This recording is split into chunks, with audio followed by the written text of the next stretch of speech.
It's Gorman in the morning with Fletcher and Ryder. Now, 92 KQRS. Gorman in the morning on Minnesota's 92 KQRS. Good Monday morning. It is July 21st, the 152nd anniversary of Jesse James's first big caper. Really? Yeah? His first train robbery on this day in 1873.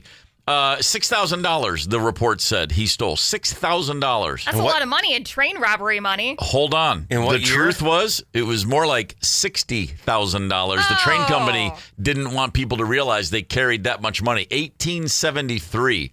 That money today, about $1.5 million. Nice. Cash. Nice work, Jesse. In cash. Nice job, Jesse. I am here with Paul Fletcher. Hey, I've been talking quite a bit about this train wreck series on Netflix for the last few weeks. Yep. The new one, Balloon Boy, definitely worth a watch. Fair enough. I forgot how insane that entire story was. I look forward to seeing that. I'll probably check it out this week. Ryder! Yeah, I share your feelings. You know, Yeah, okay. about being excited about Monday, I haven't watched the Balloon Boy train wreck thing yet. Okay. Man. So, Just a matter of time. We'll all come around. yes. All right, we're around here for the next, 4 hours. At about 7:25, we're giving away Nate Bargatze tickets. How about that? But That's right big. now, That's big. more important than ever is the moment. Let's be present, shall we? I'm feeling Minnesota, so Paul Fletcher, that means it's time for you to give us some headlines. A former Cold War missile site has been flipped, if you will, into a residence in Castle Rock, Minnesota, and it just hit the market for $2.25 million.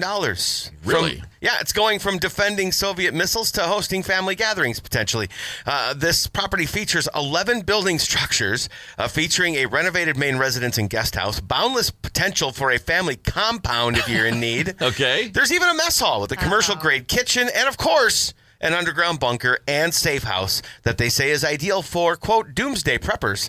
Wow. The 41-foot Nike Hercules surface-to-air missiles are not included.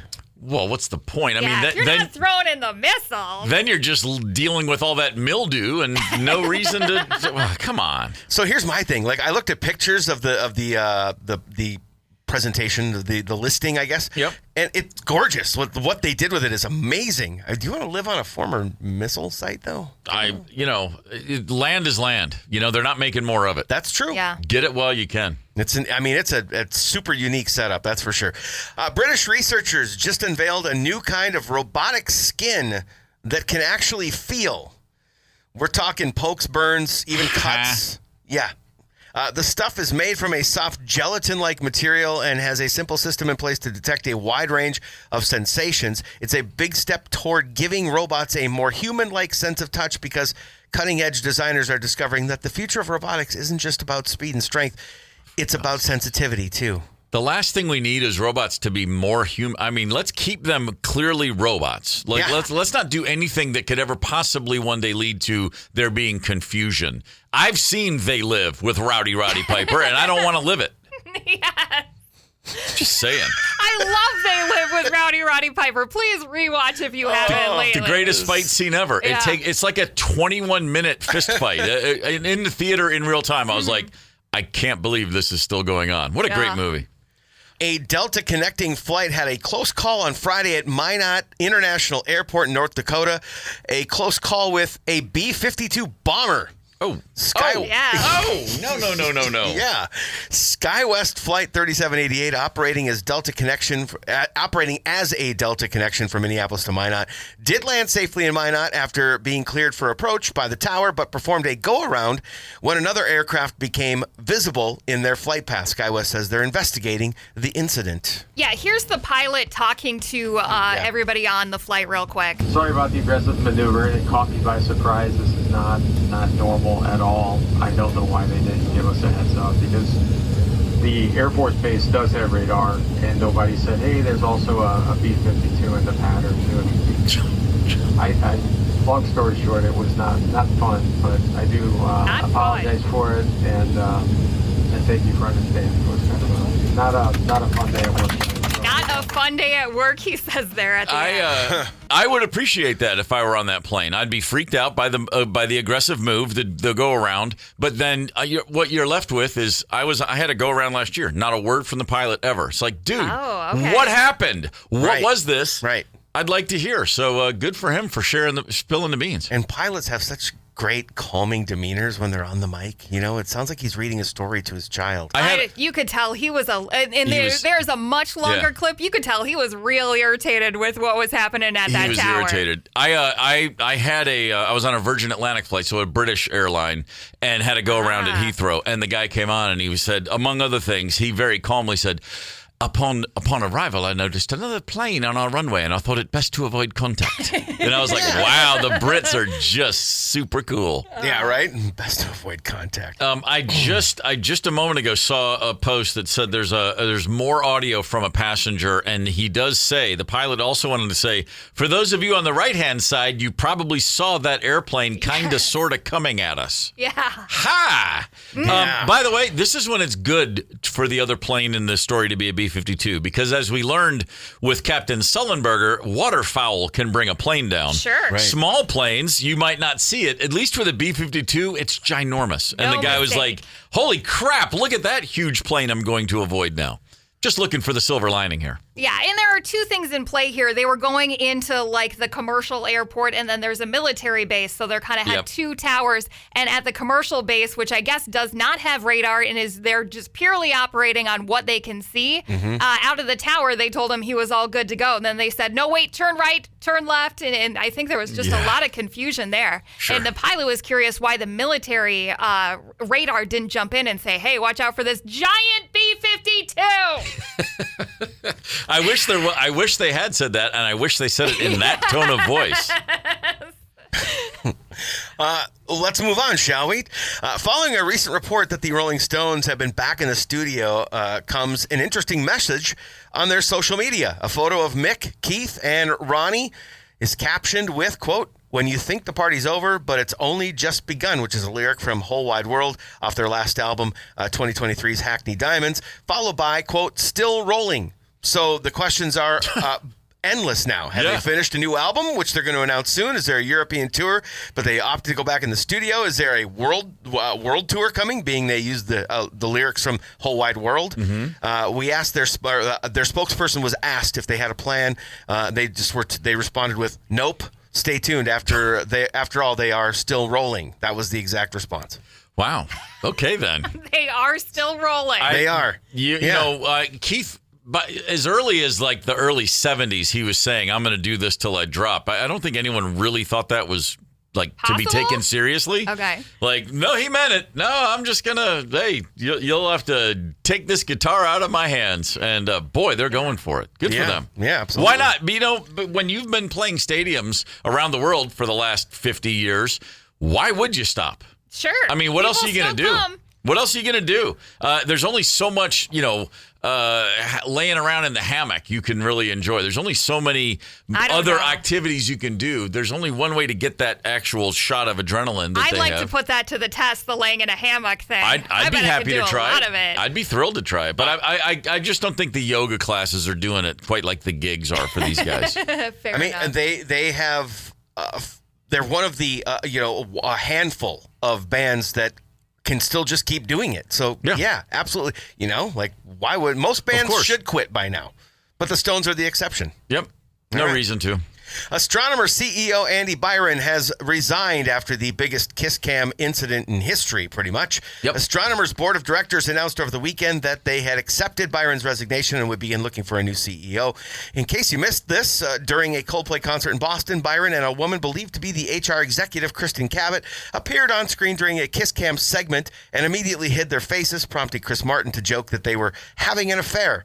Astronomer did not directly address the video, but said, quote, our leaders are expected to set the standard in both conduct and accountability, and recently that standard was not met. Has she not retired? I mean, this seems like a bigger party foul for the HR lady than the CEO. You would think. I don't know if I agree with that. CEO she runs HR. He runs the damn company. Yeah, but I mean, He is the example of how you're supposed to carry yourself. But she's the cop. Yeah. I don't know. Yeah, I think she's in charge of I'm not dismissing him. I'm just saying, like, wow. I mean, her whole job's, it's like, hey, workplace security and safety and feeling good. Wow. Yeah, and his job is making sure the company makes money and does whatever kind of AI garbage they do well. Whatever AI garbage. We're just taking shots at Astronomer now. It's not their fault, right? It's not astronomers' fault. Sure it is. I blame them for everything. All right, fair enough. Blondie guitarist Chris Stein says their new album should be out in, quote, the last quarter this year, and that the late Clem Burke plays on all the tracks. Clem Burke passed away on April 6th from cancer at age 70. Blondie's last album was 2017's Pollinator. Debbie Harry has expressed uncertainty about the band performing live in the future with the loss of Burke. But a new album coming probably sounds like winter. I'll take a listen. Sure. Love me some Clem Burke. Always glad to hear that he's on those tracks. Absolutely. While Superman is cleaning up at the box office, director Christopher Nolan's next film, The Odyssey, sold out IMAX theaters 1 year before its release. That, in this climate, that seems insane. That's called cachet. Yes. I mean, he's theoretically outperforming Superman a year in advance. That's that's viewer equity he has built up. My God. Greatest director of our time. The story, told over 24 books and spanning 10 years, is now being produced into an epic feature film. Reports of scalpers reselling tickets are already happening. Some are selling their $15 ticket for over $100. Oh. Man. On that, I don't support. Huge markup. That's insane. That's a little insane. Yeah, I can't wait for this flick. Over the weekend, the WNBA's All-Star Game, Team Collier, the team led by Nafisa Collier, wiped up Caitlin Clark's Team Clark by 20 points. Now, Caitlin Clark did not play. That probably went a long way towards explaining why the team was blown out. Not that anybody was even attempting to play defense at all. The final score, 151 to 131. And for this game, there was a 4-point shot, 28 feet, an extra. If you went back to the 28-foot line, you got 4 points. Both teams, there were 65 4-point attempts in the game. That's kind of fun. 20 were hit. Yeah, it was a fun game. The Lynx are back at it for real tomorrow night, 7 p.m. Target Center against Chicago. The Twins dodged a miserable and ominous start to the second half of the season yesterday by avoiding a sweep at the hands of the lowly Colorado Rockies. Really? Royce Lewis, for the first time in his career, had 2 homers in the same game. That was cool. That's Very cool. The whole That's rest of the series was kind of meh. Yeah, Joe Ryan struck out 11 yesterday, did not walk anyone, 7 complete innings, only 88 pitches, so he's still rolling along. The Twins needed that. They went into the game with the 11th best record in the AL, 5 games out of a possible playoff spot. A year ago, the Detroit Tigers were exactly where the Twins are right now. So it's not impossible, not even improbable that they can't get into the postseason, but it ain't going to be easy. Correct. The Open, or as we call it, the British Open yesterday, Scottie Scheffler just cemented his place. Not that anyone's been questioning it for the last 115 weeks as to who's the best golfer on earth.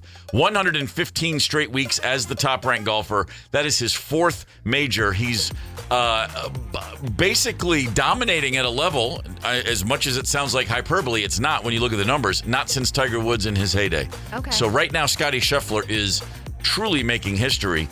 This week's 3M Open, TPC Blaine, he's not going to play. No? Scheffler will not be here. I was like, maybe he'll just get a wild hair and say, let's go to Minnesota. But no, he will not be there.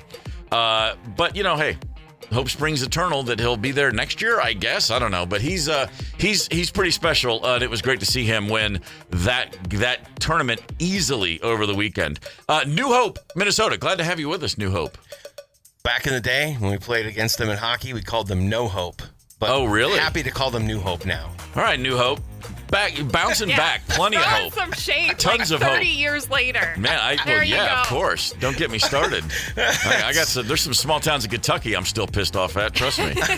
Gorman in the morning. Coming right back. 92 KQRS. Streaming from 92KQRS.com. Gorman in the morning is back. 92 KQRS. Good Monday morning. It's July the 21st.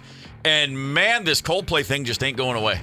They were at Camp Randall Stadium over the weekend, and it was the first thing. I mean, and Chris Martin talked about. He didn't really go into it specifically. He did say, "Hey, before get your makeup straight before we put you on the camera." Now he was he didn't want to go into it. He probably doesn't want to add to the misery of these poor people that got busted. Yeah. But it's impossible to avoid. This has been the biggest story now. I mean, not too many things go viral and stay there for 4 or 5 days. Yeah. No, usually I kind of thought maybe it would just, it would be the entire world united on the internet for one day. Yep. And the next day we would move on. But that's not been the case at all. That's not been the case at all. This is the Hawk Tua of this summer, is getting Coldplay. That's Good exactly call. right. So, Good call. I Wow. actually, one of my favorite memes I've seen said just that. Somebody really? just tweeted. They said, "I'd like to thank Coldplay for uniting the internet for one day." Because that's exactly what it was. It's funny. I forgot all about Hawk Tua until right now. See? Just how maybe a year from now I'll be going, what's Coldplay? Yeah. So the worst way to get busted, this is Jumbotron's pretty bad. It's maybe not the worst, but it's certainly the biggest. It's Yeah. certainly the most. I mean, getting busted's never a good thing. We asked the worst way you got caught or you caught someone or you know of on our Facebook page. Good gracious. Oh, the comments are flying in. Yeah. Barb shared this one. My ex-husband told me, "I love you, Jackie," when leaving for his Camp Ripley duty. Remember, is her nickname Jackie? No. Oh. No, Barb says, no. "My name is not Jackie." I informed him, "That's fine. I'm not Jackie. We're getting a divorce, or we'll hate each other and our daughter can't see that." By the time he got back, his stuff was back at his parents' house. Man, going with Back the wrong at his names. parents' house? Wow. Yeah. Wow. That's a rough one. That is brutal. Jeff wrote, "Used to see a lot of afternoon delights in the parking lot of Olive Garden in Bloomington when I worked there." What? I mean, look, I'm a sucker for an endless breadstick bowl, but come on. Maybe Damn. breadsticks are an aphrodisiac. That just gives you the energy you needed. Best place in the world to have herpes. Yeah, that's exactly it, man. You got to carb up before you're going to cheat, I guess. Ooh, 651-989-ROCK. You can text us or you can call us. You can also hit the KQRS Facebook page. Man, we got no shortage of these stories. A whole lot of responses. Worst caught cheating stories, I should say. Worst got busted cheating stories on the KQ Talk and text line 651-989-ROCK. Walk in on my wife when she was on the computer looking up symptoms for herpes. Now she's my ex-wife. Yeah. Ouch. The gift that keeps on giving. Oh, man. I had something similar happen to a buddy of mine who doesn't live here but lived in Sioux Falls. He was feeling a little itchy in the nether regions, went into the doctor and found out that he had an STD, and his wife at the time was the only person he had been with ever. That's tough. Got married very young. That's tough. Yeah. This isn't a cheating story, but it just reminds me. I do have a friend, wonderful woman, who at the first time she ever slept with a man, she got herpes and pregnant. Oh, the twofer. The twofer. No Wow. Yeah, first time ever. Wow, welcome to the world of never wanting to have sex again. All right, enough fun and games. Damn. Yeah, that's a tough one. Yeah. Chris wrote in, Uber driver answered her phone because she left it in the vehicle. Okay. And he proceeded to tell me she had been in the car with another man. Divorce followed soon thereafter. Uber, there should be like a code, an Uber driver code. I don't think you're supposed to be saying things like that. What happens in an Uber car stays in an Uber car? Is that what you're Something saying? along those lines, yeah. Okay, fair enough. I mean, maybe that goes a long way towards explaining why Uber's buying a bunch of autonomous cars now. Like, we're tired of our drivers busting our customers. Robots aren't going to narc on you. Boy, this is a tough one from Stevie. My ex-wife. I drove a school bus. My last stop was not far from my house. My wife had called in sick, so I thought I would see how she was feeling. Oh. I thought maybe something had been going on for a while. As soon as I saw the landlord's truck in the driveway, I knew. Ooh. Oh man. The landlord? I He walked wasn't there in. just fixing the washer and dryer? I walked No? in. She was in bed. He was trying to back into the closet while pulling up his pants. Oh. Oh, jeez. Oh, jeez. Oh, geez. My soon-to-be ex-wife asked me what I was doing home, and I said, well, I used to live here, and then I turned around and left.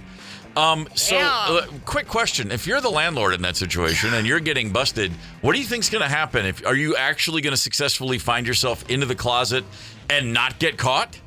I mean, there's times when you just have to go, this is over. The jig's up. You just got to face the consequence. Yeah. Here it is. Take your medicine, as they say. Man. Good Lord. That's Does a rough he give her a deal on rent after the husband? Because come on, man. We're certainly open to negotiation. Yeah. I think there's absolutely got to be, if nothing else, at least a conversation. Can we get a haircut on the rent? For crying out loud. 651-989-ROCK or the KQRS Facebook page. Let us know your stories. A couple of years ago, a guy down in Orlando, Florida. His name is Joe. He had a date scheduled, and he was stood up, as it turns out. The date did not show.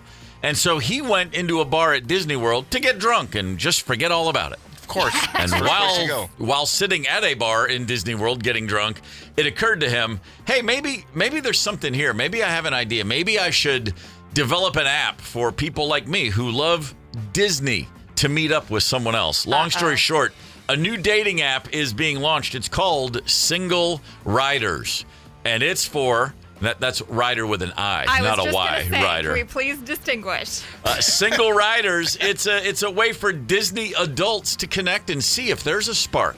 Oh, dude. How about that? It's a small world after all. You want to know? Wow. You want to know a bad way to find out your significant other is cheating? Seeing that they downloaded Single Riders on their phone. Man, no kidding. Ouch. I told her I didn't care about Disney, and I didn't know it was going to lead to the end of the relationship. My God. I know. It's funny. I was a concept I was unaware of until I met some adult Disney freaks. I didn't know there were Disney families adults? And Disney adults. And, there was a couple different families at my kid's school that were we're a Disney family. Like, they would just say that. We're a Disney family. And I'm like, and all I ever thought was, that's so awesome you guys found each other. and I wondered if it was the kind of thing where, is that a first date conversation? Is that I'm starting to have real feelings? Maybe I'll share this. There's been a lot of jokes about, oh my God, these people just got outed for loving Coldplay, the viral couple over the weekend. It's like, they were outed for maybe, having a little bit of an affair, but the whole joke. But what about the Disney thing? I mean, how soon into an early budding relationship do you say, I got a thing for Mickey? I mean, I think when she shows up in the Mickey Mouse or the Minnie Mouse costume, the head to toe, just like a freaking mascot, you probably know. You probably get the hint. Or do you have a conversation beforehand? Like that, again, it's like, there's something I gotta tell you. Oh my God, I'm the same way. I think this isn't the same thing as being into being a furry, someone who dresses like in animal costumes all the time. Right, at least at least these are specified characters. Yes. Like when I see those stories about people, we just love we're furries and we met each other at a furry festival. I'm like, man, I'm so glad. One great thing about social media is all the freaks of whatever ilk can find each other. I know. I'm so bummed that I missed out on the whole dating app thing. I never did it. I met my husband in a bar like, so many people have done in the past. But yeah, I really could use a dating app that features people making poor decisions after drinking too much alcohol. See, that's the difference between you and me. All of them. That's the difference between you and me. I met my wife right outside of a bar at the front door. See, that's a big difference.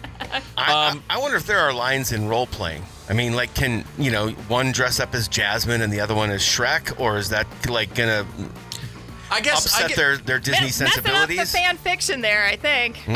But to your point, it does remind me there are a lot of other Disney characters beyond. I just immediately go to them. I'm just like, you're Mickey and Minnie. That's it. There's no other options. There are a lot of Disney characters. I guess I should quit selling the Disney adults so short on their creative spark. For sure.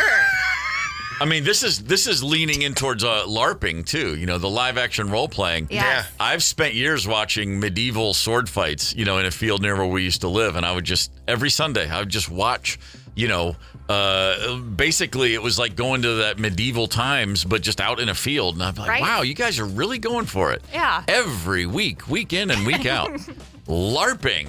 Yes, and they found each other. And because they're dressed in medieval, it never occurred to me they were using apps. I just assumed they just rode around on horseback and found each other. Yeah, it probably was an app for that as well. Gorman in the morning. Coming right back. 92 KQRS. Streaming from 92KQRS.com. Gorman in the morning is back. 92 KQRS. Guns N' Roses right there on Minnesota's 92 KQRS. Before them, Nirvana. So in 1991, Nirvana put out Nevermind, their second album, and that changed the way every record company suddenly thought rock music should sound. Yeah. Well, 4 years before that, on this day, July 21st, 1987, 38 years ago today, Guns N' Roses released Appetite for Destruction.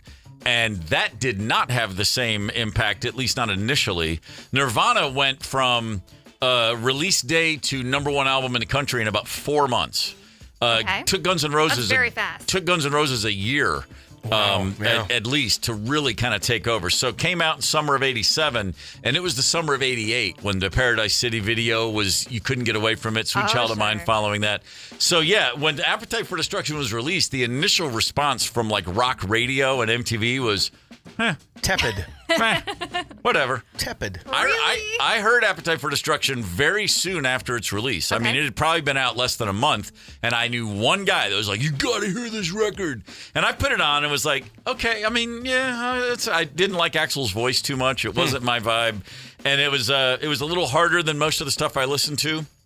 I was into punk, but things that leaned metal, I wasn't into. Like I had this real divide in my head. That's fair. You know, but I listened to the entire album and thought, yeah, okay, sure, whatever. And then I noticed within a few days, I was like, I'm kind of those songs are kind of in the back of my brain. That's different. It's something real there. Something's a little more than I thought. Like this isn't just another Sunset Strip band, blah, blah, blah. But the thing that really threw me off the Guns N' Roses scent initially was I remember looking at the album and I was going, Axl / Izzy? What is this nickname club? What the hell?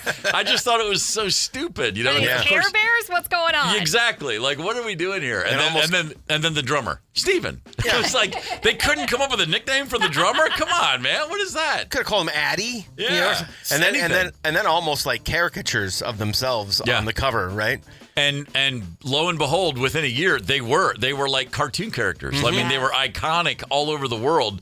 I mean, Nirvana changed things, and that was an explosion. But man, 88 and 89 for Guns N' Roses, I don't think there's ever been anything like it since for a band to just be so completely everywhere and just in your face. You just could not escape Guns N' Roses for a while. Completely. Oh, go ahead, Ryder. That album is just like all earworms. It's like you said, you cannot get them out of your head once you hear them. I mean, even the very last track, Rocket Queen, is outstanding. It completely changed the trajectory of my listening. Oh, really? I was a Duran Duran guy, very much into pop music, and then I heard this, and to be honest with you, because I wasn't sheltered, but I was a pretty straight-laced kid.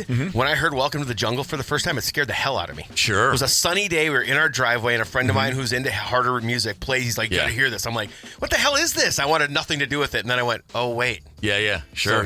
So, it's like I said, it changed everything for me. I go back in time. I remember being very scared of a band called Kiss back in the day when I was a very young child. Like, all right, good.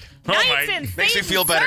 That's exactly right. I was like, when they're wearing those boots and they got that weird blood. Oh my God. And then like the third time I heard Rock and Roll All Night, I was like, oh no. Oh, it's coming to get me. It's like those mushrooms in that weird show on HBO. The devil's coming for me. That's exactly what that was. Oh, the glory days. What can I say? Let's go to Lewisburg, Kentucky, shall we? All right. I guess we shall. I'm going to just go out and take a guess that I'm the only one here who's been to Lewisburg, Kentucky. You are correct. All right. I heard of it. Lewisburg, Kentucky is a tiny little town in northern Logan County, south central Kentucky. You don't need to know about it other than this. They have a big problem. That is this. There is a place called Logan Aluminum. They have a recycling facility in Lewisburg. That recycling facility, all the aluminum things that come in, like, say, a lot of aluminum cans, soda pop cans. Okay. All right. What is in cans? Bugs.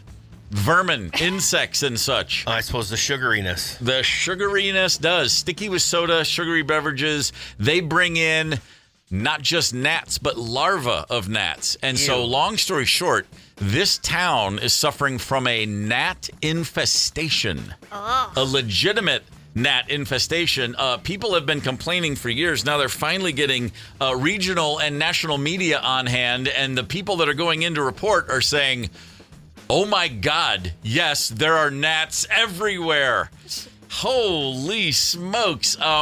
This is something, just listen to some of the quotes. When you're changing your daughter's diaper and having to swat gnats away from their privates, that's traumatizing. Yeah, here's a couple of residents and what they describe in Kentucky. Last year they were bad, but this has been the worst year. You can't even enjoy sitting in your kitchen drinking your coffee or anything. I just have a lot of gnats, and you can't cook. You can't hardly eat for them. When you're changing your daughter's diaper and you're having to swat gnats from her, that's pretty traumatizing.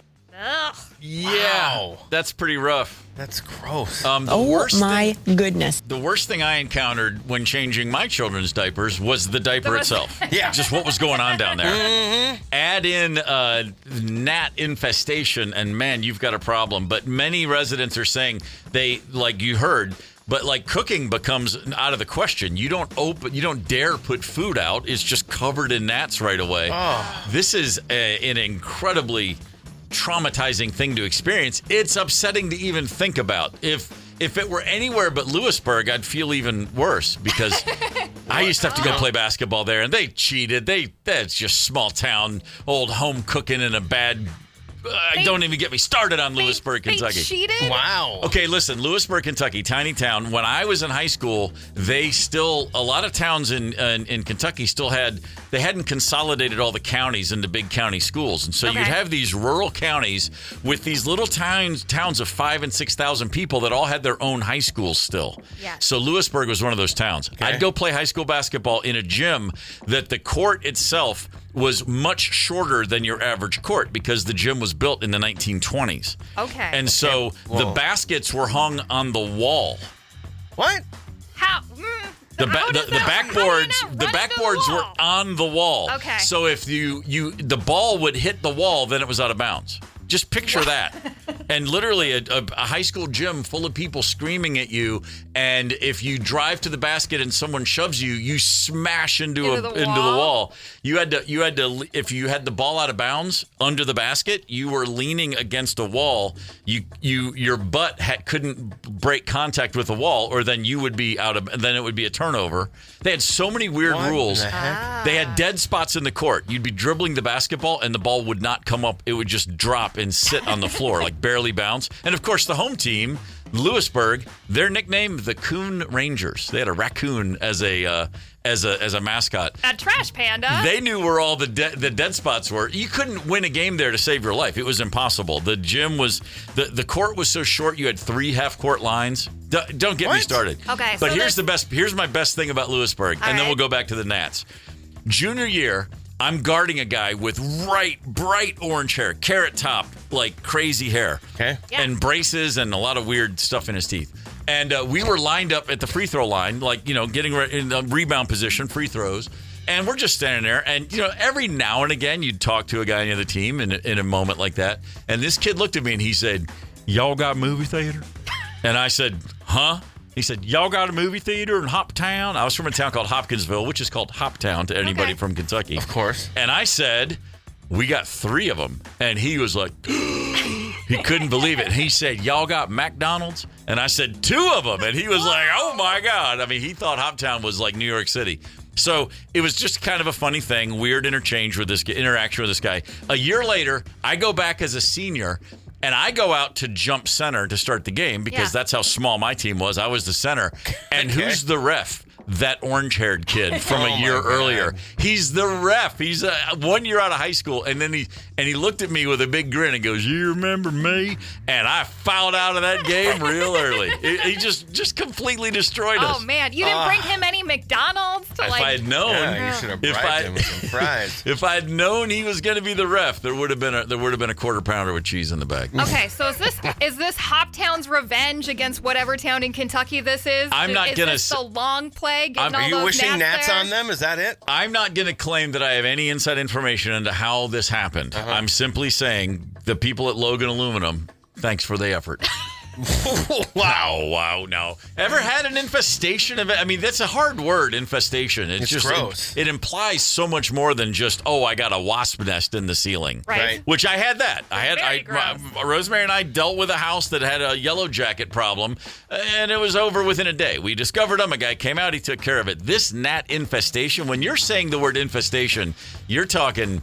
Well, like I said, you're talking national media has to come in and take a look. Gorman in the morning. Coming right back. 92 KQRS. Streaming from 92KQRS.com. Gorman in the Morning is back. 92 KQRS. Down in Kentucky, there's a gnat infestation. It's getting people to have to leave town. I mean, there's a few residents have said they're trying to sell and just leaving the whole area.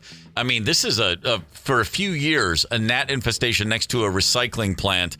And now it's just gotten to the point where it's making life fairly unlivable. Yeah, this goes back to like 2019 or something, right? That's pretty brutal, man. I mean, Rochelle just texted in, bugs don't bother me except centipedes. I rented a duplex a few decades ago, and every time I went to jump in the shower, the centipedes would scamper into the drain. Pass. Hey now. Heavy, hard pass on that. Yuck. Ever had a situation like this where you had to deal with anything? You got bugs ever?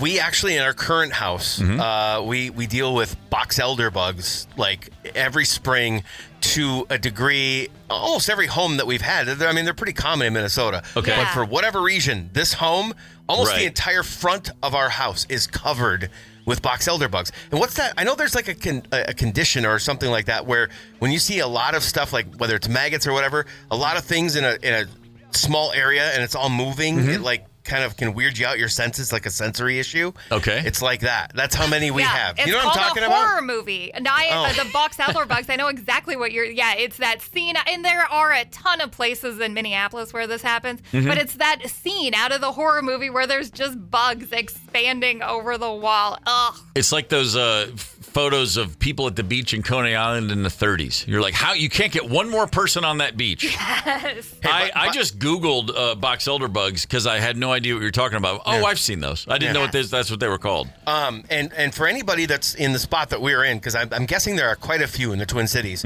soapy dish soap, vinegar, water mixed in a bottle, and just drenched them. And they came back, drenched them again, and they have not since returned. So I'm hoping that I've at least found the solution every spring, because I know they'll be back. I do have a buddy who had raccoons in his attic. They got in there and stayed and multiplied, and it really hugely costly situation when you're dealing with raccoons, because they do they just leave a lot of weirdness behind. Do they multiply like bunnies too? Not quite like bunnies, but I mean, it wasn't just one, put it that way. It was a family. A family. Yeah. And they leave a lot of weirdness behind. Like poop, right? Yeah, like poop. Okay. Yeah, there's that. Our buddy Hummus Bob said 10 years ago, cabin in Somerset, mowing the lawn. Ran over a ground hornet nest. Yeah. Oh, no. I was high-stepping like Deion Sanders, waving my hands furiously as I was getting stung repeatedly that day forward, known as the wasp dance. Wasp dance. That's a rough one. I'm glad Hummus Bob can joke about that. I've told a story. We had yellow jackets in our house once, but it was terrifying, but no harm done other than just kind of a anxiety for a few hours until it was handled by a dude who came in and took care of business. Just the word infestation. There's not too many words. You always see those lists of words people hate, and the word moist. Ooh, I hate the word moist. People always say that. It's the first word I thought of when you said that. Infestation's one. If I ever see that in any headline, I immediately I don't want to click on that. I don't want to know. When's anybody ever used the word infestation in a positive manner? I don't. You're right there. It just doesn't happen. Here's one from John. Okay, just a little off, but I mean, hell, we'll allow it.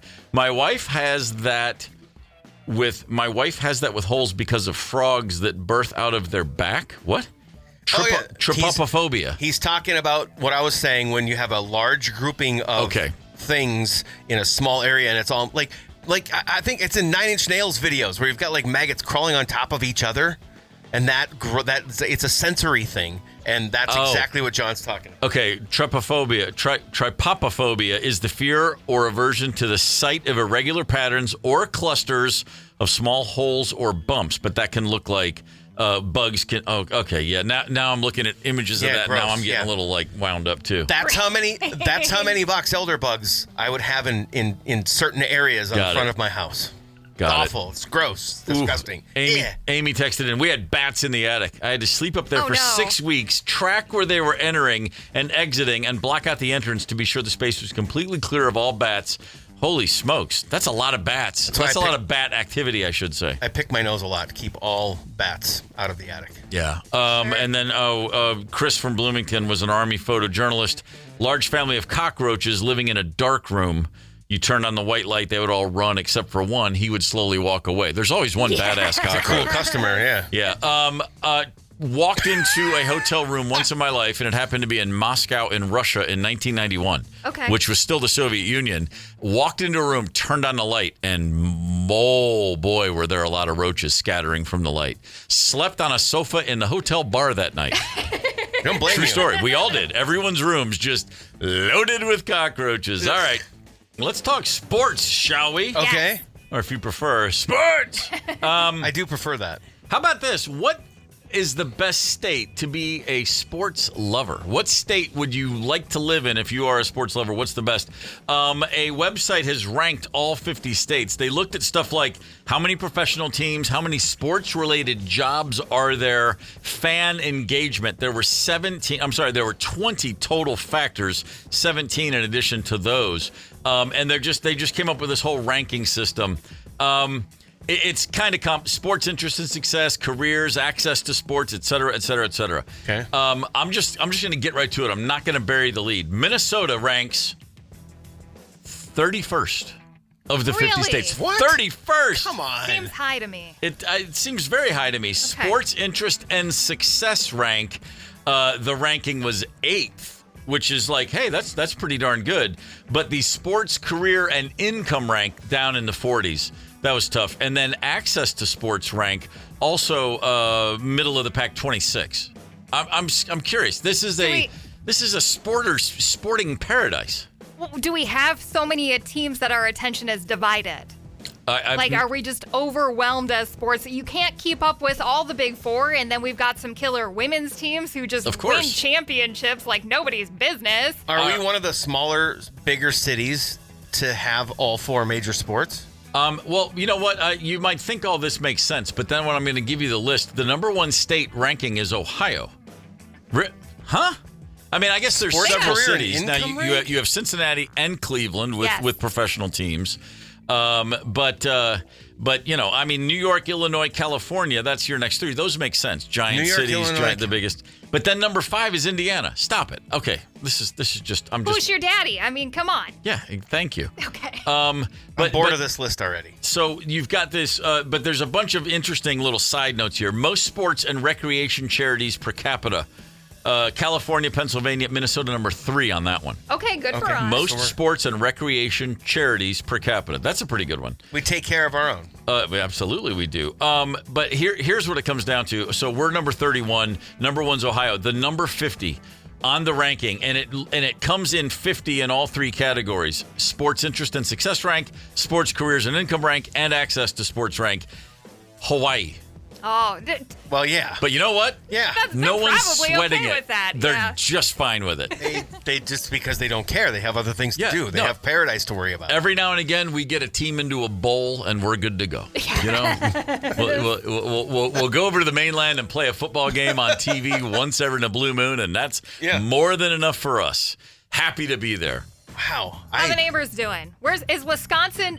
They've got to tell me they're higher than us. I'm embarrassed they're probably going to be higher than us. Well, let's see. You know what? I don't see it. No, I'm sorry. I do. They're 18th. 18th. Iowa. Okay, we've definitely beaten Iowa. 9. What? Number 9. All right. This list I was so shook. I was beyond shook.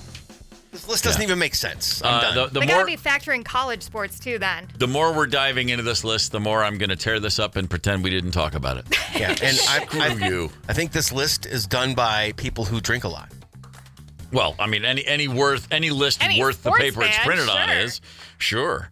My birthday is the 17th of August. My wife's is the 17th of January. We have 2 kids who were both assigned due dates of the 17th. Marley's due date was June 17th. Connell's was July 17th. She came a week early. He came a week late. Blew the whole thing. Oh, man. We were excited. Interesting. No, that's interesting. Yeah, we were like, man, what if we had... Because when we got his due date in 2000, we were like, man, what if he comes on the 17th? We'll all be 17s. This will be awesome. And then July 17th came up, and we were like... Nothing? Oh, come on. And then a couple years later, Marley got June's, and then she showed up a week early. It was like, you guys are messing this all up. But that would have been cool just to all share that number, the 17s. What about if we all shared the exact same day? That is the case. A woman in California has had 4 children, all 4 of her children born on July the 7th. Like, you have triplets? And I'm like, no. Twins? No, they're all born on different years. It's just amazing having them all born on one day. He didn't believe that I didn't have any induction because it just didn't seem real. Everyone has told me to go and play the lottery. Now, of course they told her to play the lotto. 4 kids in this economy? Now, listen. I love Ringo Starr as much as the next guy. His birthday is, of course, July 7th. But this woman has honored him 4 times by delivering babies on that very same day. She's got you there. She's definitely a bigger fan in that regard. I'm amazed.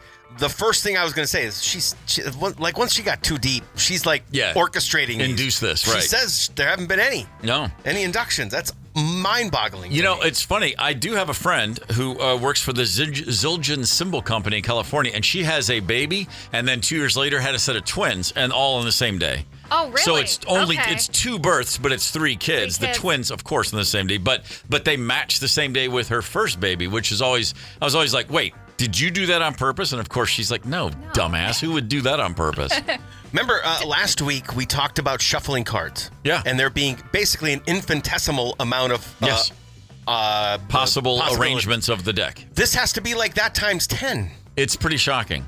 I mean, you would think the days and all the times, and you would think to have 4 kids born on the same day, you'd have to be one of those women you read about in the Ukraine in the 19th century who had 31 children. You'd think, I got 4 for 31. 4 out of 4 on the same day. That's pretty amazing. Yeah, that's insane. I think we can determine, if nothing else, it's pretty clear that this woman just loves to have sex. What, in October? Yeah. She's probably September? got her one day. That's like her lucky day. Yeah, that's it.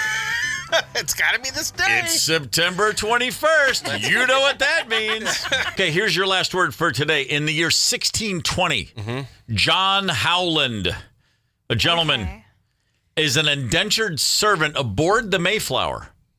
Okay? So an indentured servant, hardly upper crust. He was on his way across the Atlantic, and during a storm, he was swept overboard. Now, this is at a time when if you were swept overboard later, they didn't turn boats around. No. Miraculously, he grabbed a hold of a trailing rope and was eventually pulled back aboard. It was one of the very, very, very rare guy got his life saved after falling off of a ship in the middle of the Atlantic. Okay. Right. So what's the big deal about a guy you've never heard of miraculously evading the Grim Reaper at that moment? It became a pretty pivotal event, not just for him, but for generations to come. He helped to establish Plymouth Colony eventually, married a pilgrim named Elizabeth Tilley, and he fathered 10 children. But the sheer scale of his lineage, this man, John Howland, they can trace to him descendants including Franklin D. Roosevelt, George Herbert Walker Bush, and of course W. Bush. Wow. Ralph Waldo Emerson, John Lithgow, the Baldwin brothers, Humphrey Bogart, and Jerry Lundegaard himself, William H. Macy. Nice. Just a smattering of people, direct descendants of this guy who tried to fall off a boat and couldn't. Lest we forget, Stephen Baldwin. That's exactly right. All the Baldwin brothers.